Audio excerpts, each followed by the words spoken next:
Polavaram project నిర్మాణంలో అతి కీలకమైన డయాఫ్రమ్ వాల్ ప్లాట్ఫామ్ పనులను జలవనరుల శాఖ అధికారులు ప్రారంభించారు.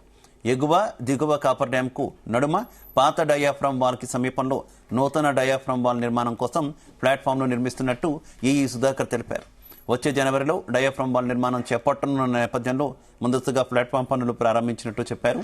ఇప్పటికే ఎగువ దిగువ కాపర్ డ్యాంల నడుమ మట్టి ఇసుక నాణ్యత పరిశీలన కార్యక్రమాలు చేపట్టామన్నారు. డయాఫ్రమ్ వాల్ నిర్మాణానికి మెటీరియల్ను తరలించేందుకు వాహనాల రాకపోకల కోసం ఆ ప్రాంతంలో అంతర్గత రహదారుల నిర్మాణం పూర్తి చేసినట్టు తెలిపారు.